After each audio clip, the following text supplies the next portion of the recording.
Почитувани слушатели, сметам дека доволно е со вестите, затоа што ќе имаме повеќе време да зборуваме со Игор, но една убава песна од Војо Стојановски, бидејќи ќе зборуваме околу црковните проблеми, песната е Со Господ напред ќе победиме.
Дали ме слушате, почитувани пријатели, FB пријатели?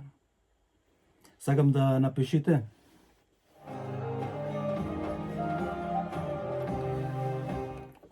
Мојот говор дали го слушате, дали јас кога зборувам, бидејќи имавме поплаки порано, микрофонот беше малку подалеку и гласот не беше добар. Дали овој пат добро ме слушате?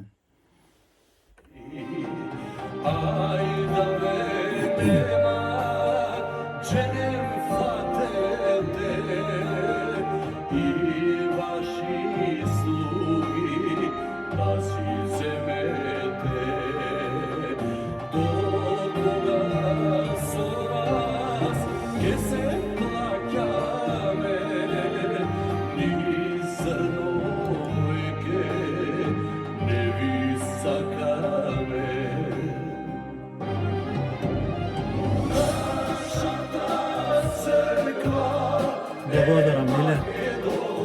Значи се слуша. Кога ќе го намалам гласот на песната, дали се слушам?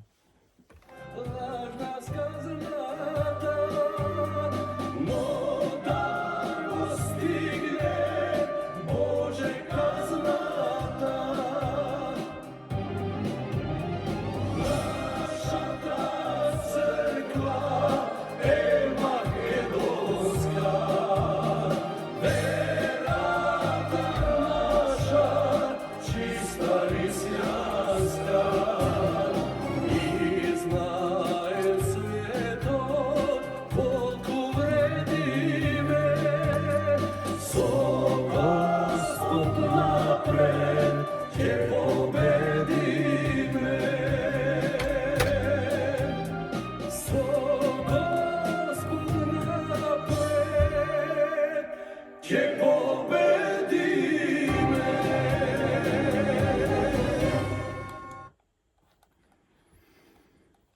Добро. 2.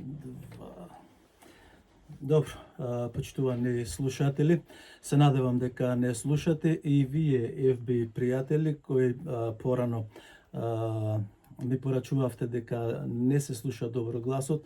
Уште еднаш ќе ве замолам, сме и во програма, и во живо, и интервјуто ќе оди од сега натаму. Сакам да напишите, ќе ве гледам, односно ќе ги прочитам вашите коментари, ако ми напишите дека гласот е добар и дека се е во ред со нашиот Facebook и YouTube пренос. Инаку, денес разговор повторно ќе водиме со Игор Аврамовски Александров околу расцепот сега во Македонската православна црква, она што го најавивте пред една година во мај беше, нели? Минатата година кога зборувавме. Веќе сега е очигледно дека има две крила во Македонската православна црква, Охридска архиепископија, но и одстрана го имаат еден гласноговорник или протуѓер, ние што викаме во селото, што оди од куќа на куќа и собира тие ливчиња, да ги собира, кои значеа многу. Најнапред ќе го започнеме интервјуто со демонстрацијата која беше организирана по повод родовата еднаквост и запишувањето на новородените во матичните служби. Која беше целта на МПЦ? Беше таја целта или пак требаше да се одржи она најавена демонстрација со декларациите за името, за зачувување на името на Македонската православна црква? Вака се, прво околу законот за родова еднаквост, морам да признам дека не сум навлегол длабоко да го анализирам. Пред се од причина што во Македонија не е битно каков закон ќе се донесе во парламент, таму е битно каков закон владе меѓу мафијата што ја контролира државата. Законите што се носат во парламентот важат само кога некој од надвор диктира дека мора да се спроведуваат. Во овој случај, ако зборуваме сега за родова еднаквост, знаеш, да третираш жена што мисли дека е маж исто како маж, или да третираш маж што мисли дека е жена исто како жена, и тоа со закон да определиш дека е така, тоа е еден апсурд кој што се случува веќе подолго време во западните држави. Во Македонија се случува затоа што е од надвор наметнато, но се случува како усвојување на закон. Во пракса, дали некогаш во догледно време тоа ќе се спроведе, било кој контроверзен дел од тие закони, е нешто што не мислам дека е сериозна опасност, со проста причина што нема доволно луѓе во Македонија такви кои што би барале тоа да се спроведе. Но она што е битно во врска со црквата е што во ред да протестира црквата со вакви закони кои што фактички ја превртуваат наопаку човечката цивилизација, нашето најосновно разбирање пред се за биолошката природа на човештвото и на она што ни овозможува да обстанеме како човештво, нели, на репродукцијата, на семејниот живот. Так. Но мене она што ме загрижува е што во Македонија се случува многу посериозни работи кои што имаат вистинско влијание на секојдневниот живот на обичниот човек. Корупцијата, за која што знаеме дека само се влошува, секојдневно се влошува. Корупција во која што сега фактички една банда балистичка, гангстерска, станува се помотна и узурпира веќе цела Република Македонија. Гледаме полека со рекет, со усилби, со уцени, узурпираат бизниси низ цело Скопје. Знаете за Соравија центарот го произвема кој? Внук на Али Ахмет. А како тој се збогатил? На 25 преку години. привилегии кои што ги добивал од државата, концесии, не знам, рудници, не знам што. А како дошол до такво влијание во државата? Преку насилствата кои што неговиот Чичко вико, не знам што ме Али Ахмети. Стрико, да. Така, преку злосторства, антимакедонски злосторства. Значи на таков начин во Македонија се станува сега моќник, се станува богаташ. А ние македонците не можеме пасош да Па добиваме. не е битно дали се македонци или албанци во суштина. Зборувам за мислам, обичниот народ. Криминалците што се од македонска етничка припадност не се ништо поарни. Проблемот кај овие од дуја што заедно со криминалот кај нив оди и оној нацифашизмот балистичкиот кој што го наследиле. Знаете од кого? Од оние луѓе кои што мислевме дека сме ги победиле во Втората светска војна, така? Да. И тие не беа поразени само од македонци, имаше и албанци партизани кои што се бореа со нив и што си има мака со нив. Јас знам од мојата Да, да. баба која што е од Гостиварско, која што директно си имале работа со Джемој и тие другите банди нивни балистички. Не само македонците и албанците честни си имале проблеми со тие луѓе. И денес истото се случува во Македонија. Зарем денес не страдаат обични албанци од оваа мафија што се нарекува ДУИ, па и другите политички партии се фактички криминализирани. Во суштина, скоро сите влијателни политички партии во Македонија се криминализирани на еден или друг начин, затоа што системот е таков, што без насилство, без измама, без криминал не може да се има моќ, затоа што не владее правото. Да, ма народот не Народот нема никакво влијание врз ништо, обичниот народ во Македонија. Тоа пред се е системски проблем, но од друга страна па и самиот народ дозволува тој проблем да станува поголем. Едноставно, знае како кокошката и јајцето е тука прашањето. Дали народот пати заради тоа што системот е таков или системот е таков затоа што народот е таков како што е, не. Како и да е. Барем луѓето што се во црквата, начело на црквата треба да бидат свесни и за овие сериозни проблеми кои што владеат во македонското општество, заради кои што страда обичниот македонец, обичниот народ во Македонија, обичниот христијанин во Македонија. Знаеме и на каков криминален начин ја поништија во суштина Република Македонија, ја заменија со Северната дивотворба. Некој ќе рече името е сменото, не е името сменото само. Целата држава е поништена, основската држава како Македонска република, чиј носител на суверенитетот е македонскиот народ, е поништена. Не е во прашање име само. На крајот на краиштата имаме нации кои што имаат 2 или 3 имиња за светска употреба, ама идентитетот си е тој истиот, се знае. Германија имаме Алеманија, Значи, не е имаме во праш- Дојчланд, имаме Германија. Името е дел од Немачка, да. името е дел од идентитетот, се разбира, ама не е името само по себе идентитет. И твојот идентитет не е само во твоето име, инаку на личната на пасошот или на дозволата ниту ќе ти пишуваат други податоци, ниту ќе ти бараат на пример извод од речи го регистар на родени за да ти издадат таков документ. Каде го гледате идентитет? Значи идентитетот е пред се во народната историја, во народното наследство. Култура. И во она што не спојува. Заедничката историја на страдања, заедничката историја на борби, на победи, чувството на заедништво, како што го има во помала рамка или во потесна рамка едно семејство, ако тоа чувство на заедништво го нема нацијата, тогаш кој е тој заеднички идентитет? Е сега нормално и во семејството секогаш ќе има отпадници, мислам, не во секое семејство, ама во семејството како поем, нели, има отпадници, има предавници, ама во секој случај кога веќе никој не се чувствува дека е дел од едното семејство, тоа веќе не постои. Добро, кога зборувате за ова, да се вратиме кај МПЦ, ќе ве прекинам. Бидејќи гледам сатот, брзо ни врави. Еве 5:30, ја имаме 40 на минути, имаме доста за зборување околу црквата. Црквата, односно синодот, кој имаше можности да реагира, не реагираше на ниту едно предавство на политичарите. Факт, Македонија веќе 30 години постепено ја окупираат пред се балисти, кои што се и антихристијани и антимакедонци, национал-шовинистичка идеологија пропагираат, криминал пропагираат, насилство пропагираат, употребуваа насилство, убиства, силување, киднапирање, за да дојдат на власт. Што направи околу тоа црквата? За црквата која зборувам, мислам на раководството, не? Да, синодот. Значи, за ништо од најсериозните проблеми со кои што во пракса се соочува македонскиот народ во последните 30 години, црквата не протестирала. Затоа е многу тешко и за мене, а гледам и по она што го коментираат други луѓе, да речеме по социјалните мрежи и јавни личности што коментираат, кај беше црквата за сите овие други прашања.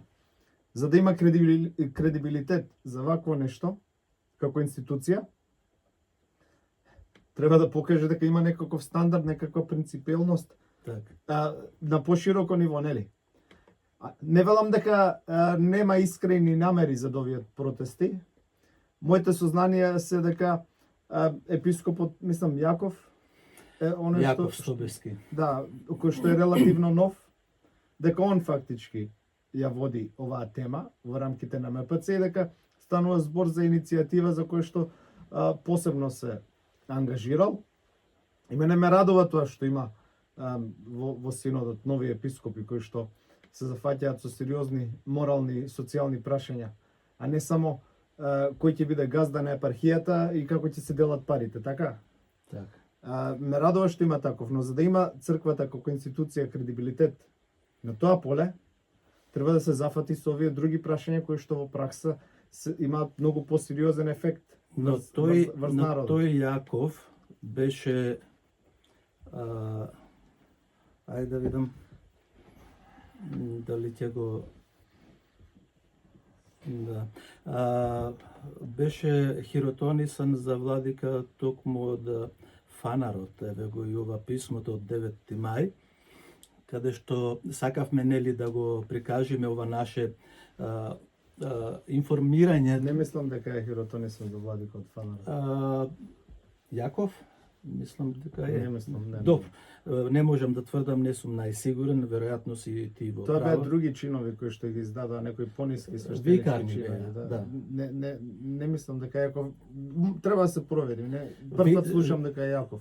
Двајца имаше отидено таму во Грција, беа хиротонисани во викарни епископи, без епархии. Двајца од нив беа. Подобро да ги провериме тие податоци пред Не, добро, јас сигурно знам, само не им ги памтам имињата кои се. Да, сигурно беа двајца епископи, меѓутоа немаат епархии сега во моментот, ако е оне истиот кој зборува на телевизија, мислам дека еден од нив беше и тој. Меѓутоа Може да се провери. што би рекол Палчо кој не одржа негов подкаст со неговите пилци, врапчиња и пилиња од тука од Австралија па и од други места, еве да му кажеме дека што пишува од 9 мај кога еве пред се ќе кажам дека ти елаборираше, јас прашував, ги имавме ова пред нас за нашите верници, за македонската јавност, дека она што го правеа синодот од Македонија на Македонската православна црква, дека тие заеднички со едногласно отидоа да бараат признание од Цариградската патријаршија и од Вартоломеј. Се за Палчо зборуваме или за сериозни теми? За сериозните теми, Палчо, не е вреден да зборуваме. Добро, мислам, имаме еден проблем општо во македонските јавни дебати, во македонскиот јавен дискурс, е што обични шарлатани често ги третираме како сериозни луѓе. Знаеш, има во Македонија многу лесно преку ноќ некој кој што водел предавничка политика 20-30 години, ќе се скара со тие со работниците негови, наеднаш преку ноќ станува и црковен човек, станува и патриот и се. Мислам, од такви луѓе, ако чекаме совети, се знае до кај може да стигнеме. Тој што го спомна, Палчо конкретно е човек кој што бил со години оперативец на СТС, учествувал во најголемите предавства во Македонија, вклучувајќи го, мислам, ја поддржувал СТС за време на времената спогодба, за рамковниот договор, дури се радувал, таму кажуваат како насмеан го гледале во Охрид дека се правил тој договор. Кога се покрена иницијатива, мислам дека се најави референдум, односно се одржа референдум против законот за локална самоуправа, со кој што требаше да се спроведе дополнителна етничка поделба на Македонија. И веќе се спроведе со начинот на кој што ги прецртаа границите на локалната самоуправа и ингеренциите што ги дадоа на локалните власти, кои што во пракса никогаш не би се дале на локални власти. Им дозволија конкретно на албанските партии во одредени региони како држава во држава да функционираат. Значи стоело и за тоа, дури и за промената на името. Мислам, промената на името не е од сега, од заев, таа се спрема уште со времената спогодба кога е направена, кога всушност се договорија дека ќе дискутираат за ново име. Иначе што друго е таа времена спогодба, ако не? Договор дека ќе се смени името, само треба се договориме како, така? Сега човек кој што учествувал во сето тоа, очекувате да ни дели лекции за патриотизам или како да се зачува независноста или идентитетот на Македонската православна црква? Името на црквата го стави пред неговата политичка партија или кариера. Добро, сега. Знаеш, доволно е да провери некој на Google за тој човек колку пати е обвинуван и суден за измамништво, за да знае дека, мислам, што и да каже не треба сериозно да се свати. Но што се однесува до Ајде да се вратиме до црквата, на официјалното писмо, да се вратиме. Знаеш, кога вакви еве го, ова е официјалното писмо испратено на 9 мај до Македонската православна црква, но тука нема Македонска православна црква, туку еве ова што ги имаме во жолто, нели, што е со жолто. Ајде можеш ти си подобар со англискиот. Добро, малце да позадина да дадеме зашто зборуваме, затоа што не знам дали сите се во тек. Значи знаете дека која беше датата на комуникето од 9 мај. Значи на 9 мај ланската година имаше вест дека Цариградскиот патриарх ја признал Македонската православна црква, ја примил во православието, не знам што уште. Тогаш одма кажавме дека тоа нема врска со реалноста. Ако се прочита документот, ќе се види дека тука бевме ние. Прво ова не е признавање, туку контрапризнавање. Со тоа комунике ти кажува дека автокефалноста што сме имале до тогаш е невалидна, дека дури и името на нашата црква е невалидна, а со тоа и самата црква, зошто се вика таа Македонска православна црква и зошто постои? Постои заради македонскиот народ. Таа е создадена како дел од македонската народно-ослободителна борба. Како што трае македонската револуција или ослободителна револуција, например, како идеологија, како движење, како бунтување, уште од отоманското време, истовремено во склоп на тоа е движењето за независна македонска црква. Да, до сега него има спомнато издеглавје 43-та година. И во суштина Македонската православна црква во пракса се осамостојува уште со ослободувањето на Република Македонија во Втората светска војна. Ете, како еден дел од Македонија ослободен и направен претворен во република, да. Иако официјалната автокефалност почнува од 67 во пракса од ослободувањето на Македонија. И тоа не е само ослободување од бугарските фашисти и италијанските фашисти и балистите, туку и од српската окупација која што траела до почетокот на Втората светска војна. Така. Од тоа ослободување наваму Македонската православна црква е независна црква во суштина. Немаме српски владици, немаме српски попови од тогаш. Така, значи, овие сето тоа со најавата од Цариград, сето тоа се поништи, всушност се каже дека не важи. Добро? И Цариградскиот патриарх во неговото комунике ни каже дека нашиот синод прифатил да не го користи повеќе името. Еве прочитај, да. Не мора да го читам, јасно е, го читавме претходно. Каже дека нашиот синод се откажува од името, нема да го користи името Македонска или Македонија. И врз основа на тој услов Цариградскиот патриарх не прифаќа нас како дел од православието. Значи тука нема никакви канони во прашање. Ниту еден канон не е цитиран. Ниту еден устав не е цитиран. Никаква процедура не е цитирана. Прво луѓето треба да знаат дека зборот канон значи закон, црковен закон. Ниту еден закон не е цитиран. Едноставно чисто политичка декларација е направена тука. Но прво тој нема ни надлежност за такво нешто. Не постои таква надлежност за тоа да го прави. Немаме ние православието, нема папа. Зошто го прифатија? Беја, од синодот Беја начело беше поглаварот, до него одма беше митрополитот Петар кој го прават сега најголемиот патриот. Прво го лажеа народот. Затоа што ако се сетите комуникето кога беше објавено првиот пат на македонски јазик на веб страницата на МПЦ, тој делот околу тоа дека нашиот синод се откажал од употреба на името Македонија македонска или архиепископот се откажал, како пишуваше. Како и да е, тој дел беше избришен. Добро, во преводот што се објави на сајтот на МПЦ. Значи свесно народот беше заведуван. Второ, тука немаше никакво признавање на автокефалност, затоа што во самото комунике кажува дека црковно-правните административните прашања се препуштаат на Српската православна црква. Добро, Со тоа патриархот грчки ти кажува дека смета дека нашата црква е под надлежност на Српската православна црква. Баш ми е драго што токму тоа го спомна. Во продолжение, еве да го пуштиме признавањето од Српската православна црква.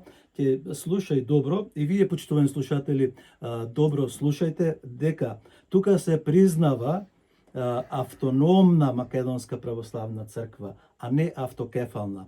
Еве слушајте добро. Не е баш така. Ајде да слушаме. Да не ги збуниме луѓето. Нема да ги збуниме. Не, да не ги збуниме. Мислам, треба целото да го слушаат за да се разбере.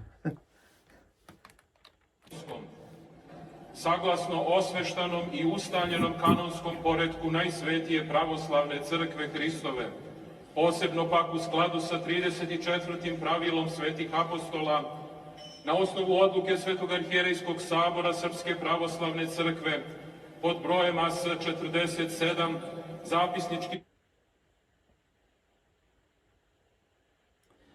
broj 8 od 16. 3. maja tekuće godine, kojom je Sabor sa najdubljom blagodarnošću Gospodu, u Trojici svagda slavljenom, i sa velikom radošću prihvatio odluku njegovog blaženstva, arhijepiskopa Ohridskog gospodina Stefana, i oko njega sabranog Svetog arhijerejskog sinoda, kojom se prihvata opšte priznati kanonski status eparhija Srpske pravoslavne crkve u Severnoj Makedoniji, dodeljenim 1959. godine, a to je status najšire moguće autonomije.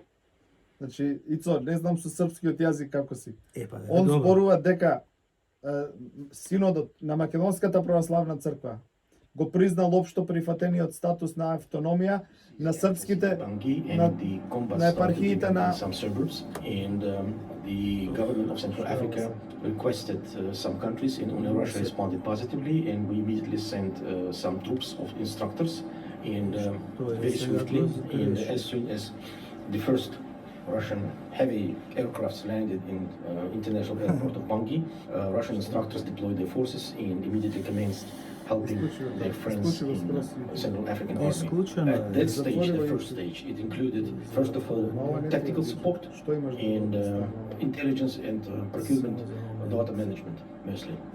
Later, of course, we started, as I said, the training process. Now we're mostly focused on training. And the third direction of our bilateral cooperation in the area of security is supplying law enforcement with modern weapons and ammunition. It includes the wide range of weapons, starting from regular, well-known automatic gun machines, AK-47, and up to Russian helicopters and even aircraft. You can see now Central Africa has got a number of Russian air jets, Albatros L-39, which represents very effective and... Ајде да видиме. Се слуша? Од каде знаеме да се слуша? Добро, мислам дека се слуша. Значи, Продолжиме да зборуваме, да, продолжи. Значи, во таа изјава најавуваат дека врз основа на претходна одлука на Синодот на Македонската православна црква, со кој што го прифаќа статусот на автономија на епархиите на Српската православна црква во Македонија. Тоа значи дека нашиот Синод прифаќа дека во суштина нема автокефална Македонска православна црква во Македонија, туку дека има епархии на Српската православна црква во Северна Македонија, он како што вика, со широка автономија. Значи тие се српски епархии со автономија во рамките на Република Македонија. Тоа го кажува. Значи нашиот Синод тоа го ајде сега кажам само. Нашиот Синод прво тоа го прифатил, окей? И врз основа на тоа прифаќајќи дека ние сме дел од Српската православна црква, сега сега Српската православна црква со тој томос ни вели ве пуштаме сега да бидете независна црква. Ама од кога?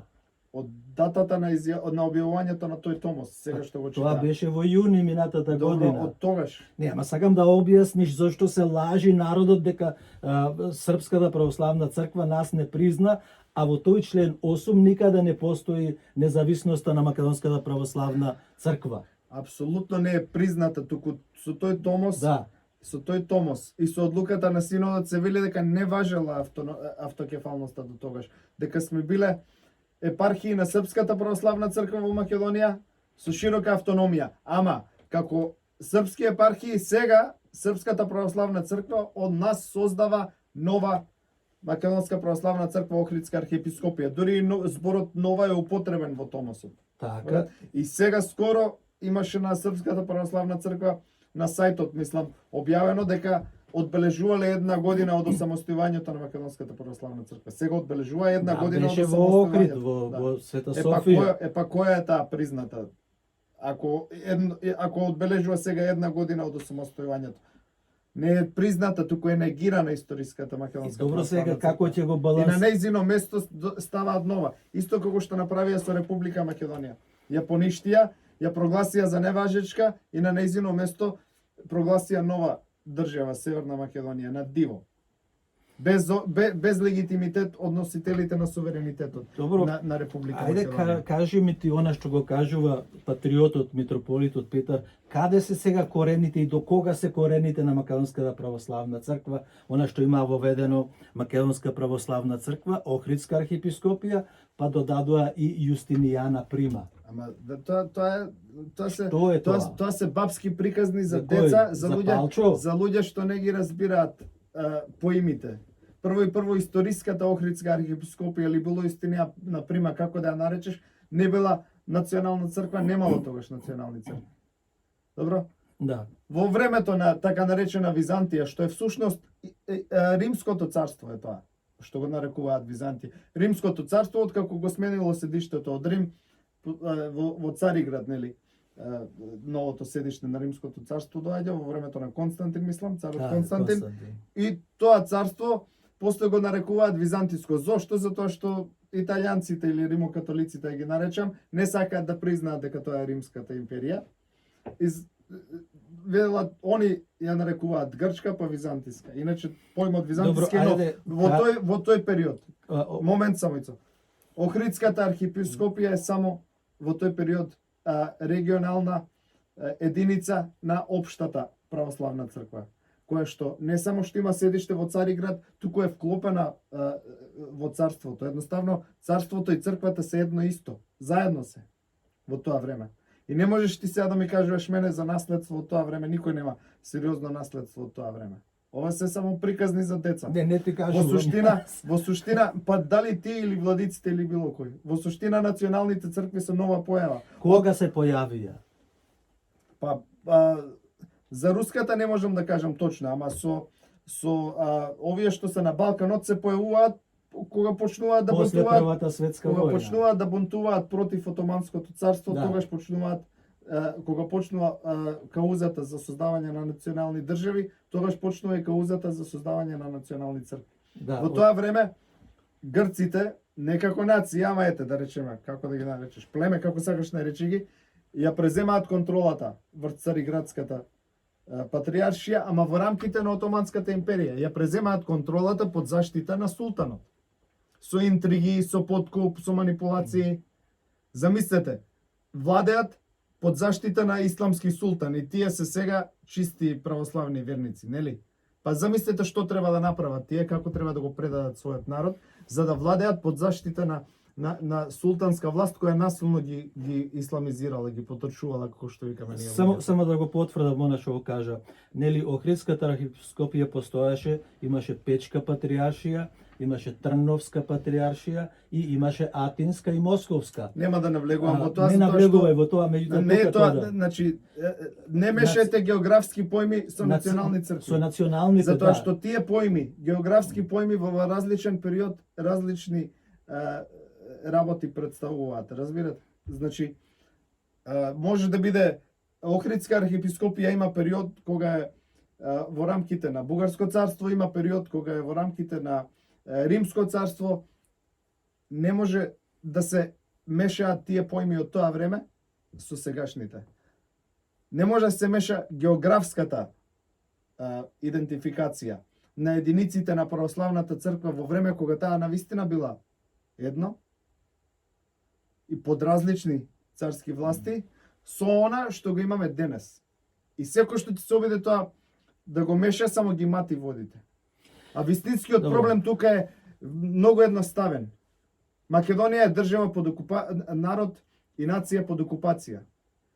Имаме еден дел осамостоен и тој се осамостојува од српски окупатор, кој што ја наметнал Српската православна црква како окупаторска црква во Македонија. И нема друга историја Српската православна црква во Македонија освен окупаторска. И епархиите и кога се создавала и бугарската и српската црква, се купувале, си продавале цркви и епархиски територии преку султанот. Па и после тоа, мислам дека српската црква има од бугарската црква откупено во Македонија епархиски надлежност. Ама сето тоа било стекнато со сила и со подкуп на султанот, кој што пак со сила владел и со сила продавал, така? Так. Нема легитимитет во ништо од тоа. Чекај, сега добро, бидејќи времето одминува, сакам да ја кажеш за јавноста, односно да избалансираш. Зошто српското признавање беше пречекано толку силно и еве промовирано преку патриотот митрополитот Петар, а пак она што покажавме комуникето, демек ќе ни го земело името. Каде е тука оваа демонстрација што беше наменета за овие декларации што ги кажуваат 100.000 декларации и дека ќе му се случи народ на синодот и ново црковно народно собрание. Тоа се смешки со декларацијата. Тоа беше само обид да се легитимизира фактички поништувањето на историската автокефална македонска православна црква преку српскиот томос. Ништо повеќе, затоа што тој томос нема легитимитет. Според уставот на македонската православна црква нема легитимитет. Затоа што според уставот на македонската православна црква нејзината автокефалност се стекната со декларација на архиепископски црковно народен собор. Што значи дека македонскиот народ и свештениците македонски собрани на тој собор се оние кои што се надлежни да ја прогласат автокефалноста, а не српски окупаторска црква или српски окупаторски патриарх. Ниту пак грчки патриарх од Цариград. И тој томос нема валидност. Како нема валидност ни донесе 4 нови епархии, 4 нови го вратија Зоран Вранишковски. Колку што има Северна Македонија валидност, толку и тој томос. Се е тоа на сила и на диво правено. Значи, Добро. Уставот на Македонската православна црква е незиниот највисок закон. Највисок законски акт. Добро? Во уставот јасно се пишува од кога е нашата автокефалност и на кој начин е стекната.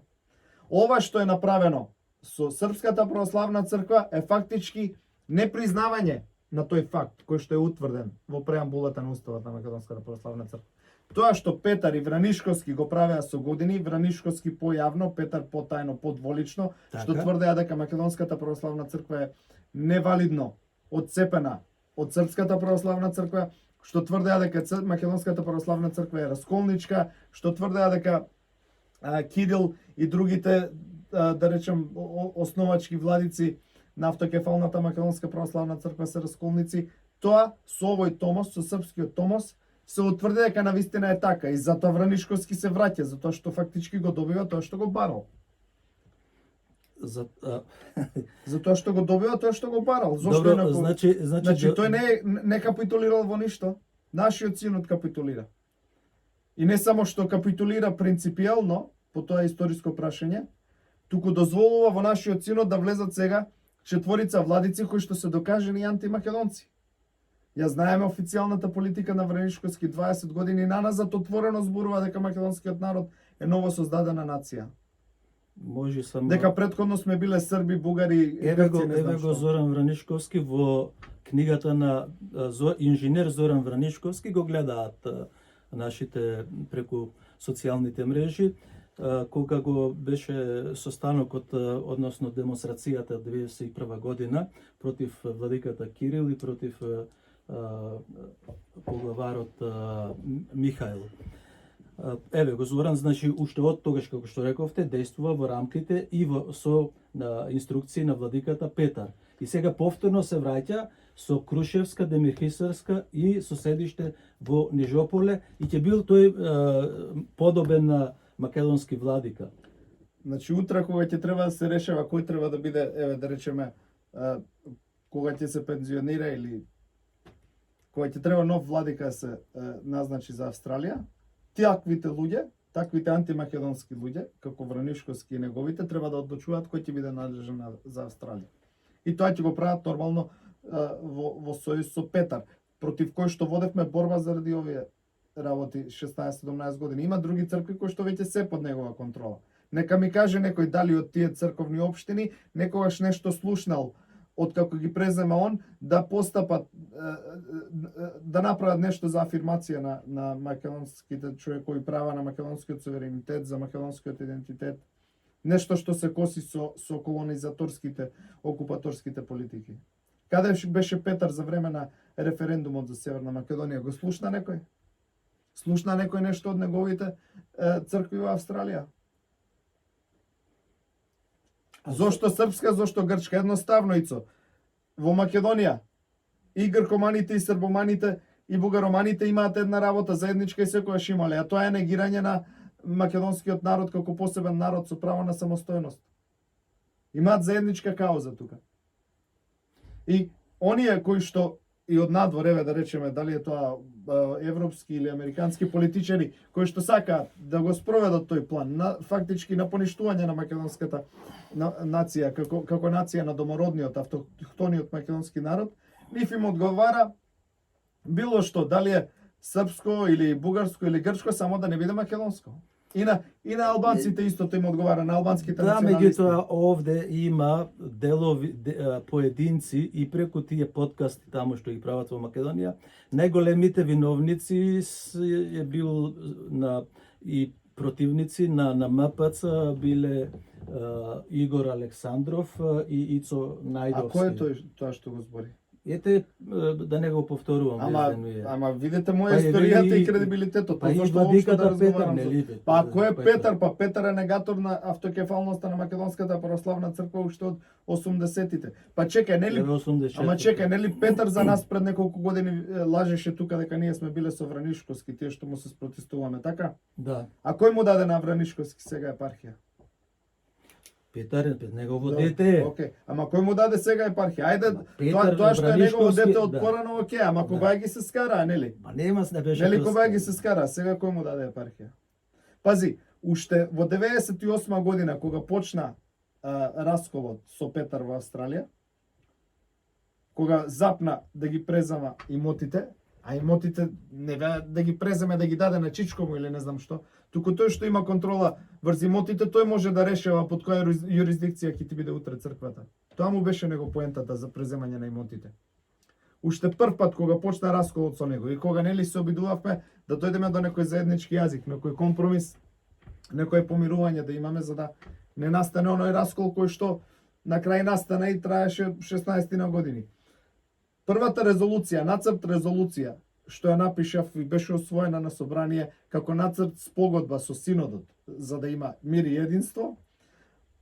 На последната точка од таа нацрт резолуција пишуваше дека ова декларација или овие правила, не знам точно како беше терминологијата, престануваат да важат ако синодот на Македонската православна црква прифати надлежност од било која странска црква. Затоа што ние знаевме Петар што спрема со години. Некои луѓе направеа будали, така? Да, ама и регистрира и црквата. Во 98 година го напишавме тоа. Жал ми е што не можам сега да го најдам документот. Тогаш не користевме како денес компјутери. Мислам, користевме, ама не ги чувавме така податоците да бидат лесно достапни како денес. На флопи дискови се веројатно некаде. Но уште тогаш што го пишувавме. За да биде јасно зошто ние сме ја воделе таа борба што ја водевме со него 16 години. И која што сега се обновува. Тој не престанал. Значи овие тој не престанал, затоа што тој се уште има намера. Декларациите се обновува. Се уште има намера да постави свој човек за владика да ја преземе цела Австралија. Значи двете епархии што се поделени да влезат во една, ама да биде под негова контрола или на негов човек. Тој план не е прекинат. Друга работа. Имаш 2000 уште една минута. 2008 година, мислам, беше Мислам, многу важно е ова дека има намера Законот да за постави нов старателство, владика. законот за старателство врз имотите во Нов Южен Велс кој го предлагаше, нели во парламент помина во долниот дом требаше да се одобри во горниот дом. Закон со кој што всушност сите имоти на Македонската православна црква во Нов Южен Велс ќе влезеа под контрола на корпорација Исто беше и во Мелбурн. со чината од него и од него назначени луѓе. Ние се спротивставивме и после парламентот оформи комисија која што требаше да расправа и да го истражи проблемот. Да. Parliamentary inquiry се викаше. Значи Да, и комисија истото, за да. истрага во ред. Јас ја застапував нашата страна таму. И во моето излагање, кое што може мислам да се најде и на интернет, затоа што и писмено беше доставено, едно од објаснувањата зошто не можеме тоа да го прифатиме е дека ако утре во Република Македонија црквата потпадне под странско влијание, тоа ќе влијае и врз нас ако ние го прифатиме таквиот закон. А ние овдека всушност сме ја направиле Македонската православна црква во Австралија, токму за да не бидеме под грчко, српско или бугарско влијание. Јас ти благодарам многу, ќе продолжиме во четврток на оваа тема. Почитувани слушатели, имаме уште 2-3 секунди. Јас му благодарам на Игор Аврамовски Александров и на вас кои не следевте на Македонската радио програма.